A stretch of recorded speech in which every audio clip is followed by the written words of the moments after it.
আসসালামু আলাইকুম। আশা করছি যে যেখানে আছেন ভালো আছেন, সুস্থ আছেন।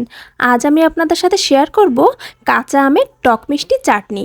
এর জন্য এই যে এখানে আমি কিছুটা কাঁচা আম নিয়ে নিয়েছি আর আমগুলোকে আমি ভালো করে পরিষ্কার করে ধুয়ে নিয়েছি।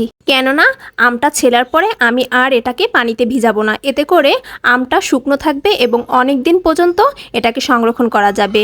এই যে আমগুলো আমি একে একে সব এভাবে ছিলে নেব, তারপরে আমগুলোকে আমি ছোট ছোট পিস করে কেটে নেব। আর আমগুলো আমি আটির যে শক্ত অংশটুকু আছে সেটা সহকারেই কেটে নেব। আপনারা চাইলে আটির যে শক্ত অংশটুকু আছে সেটা বাদ দিয়েও রাখতে পারেন। এই যে দেখুন আমগুলো সব ছেলা হয়ে গেছে।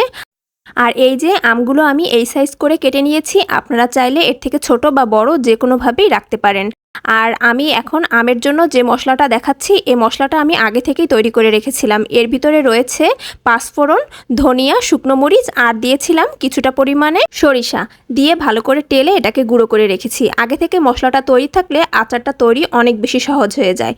এই যে এখন আমি কড়াইতে কিছুটা পরিমাণে সরিষার তেল দিয়ে একটু গরম হওয়ার পরে আমটা দিয়ে দিলাম, দিয়ে এরপরে কিছুটা পরিমাণে হলুদ আর লবণ দিয়ে দিয়েছি। দিয়ে আমি কিছু সময় ভালো করে তেলের ভিতরে আমটাকে ভেজে নিব। এতে করে আমের ভিতরে আরও যতটুকু পানি আছে ওই পানিটাও টেনে যাবে। এতে করে আচারটা অনেক দিন পর্যন্ত ভালো থাকবে আর আপনি বাইরে রেখে ওই আচারটা অনেক দিন পর্যন্ত খেতে পারবেন। আর এর ভিতরে দিয়ে দিয়েছি কিছুটা পরিমাণে তেজপাতা আর দুটো বড় সাইজের দারচিনি। তারপরে আমি দিয়ে দিলাম সেই গুঁড়ো করা আচারের মশলাটা আর এরপরে দিয়ে দিচ্ছি পরিমাণ মতন চিনি। আমের মিষ্টিটা বুঝে চিনিটা দিবেন। অনেক বেশি টক হলে চিনিটা একটু বেশি লাগবে, আর যদি টকটা একটু কম হয় তাহলে চিনিটাও কম দেবেন। দিয়ে এই যে আমি ভালো করে এটাকে নেড়েচেড়ে কষিয়ে নিচ্ছি।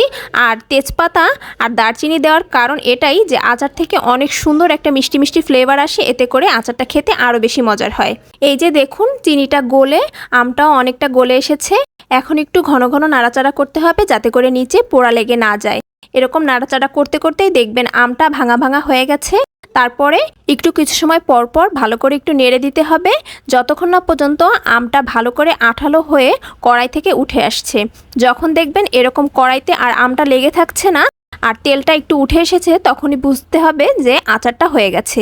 এই যে আমার আচারটা কিন্তু একদমই তৈরি হয়ে গেছে। এখন আমি আচারটাকে নামিয়ে নেব।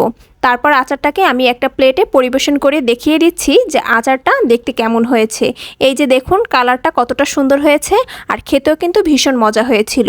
এ ধরনের আমের চাটনি কিন্তু খেতে অনেক বেশি মজার হয়, আর যদি এরকম টক ঝাল মিষ্টিভাবে করা যায় তাহলে কিন্তু খেতে আরও বেশি মজার হয়। আর যেহেতু আমের আচারটা আমি একদম শুকনো শুকনো করে তৈরি করেছি, সেহেতু আমের আচারটা কিন্তু আপনি অনেক দিন পর্যন্ত বাইরে রেখে খেতে পারবেন। আর যদি আপনারা এটা নর্মাল ফ্রিজে সংরক্ষণ করতে চান তাহলে তো আরও অনেক বেশি দিন এটাকে রেখে খেতে পারবেন।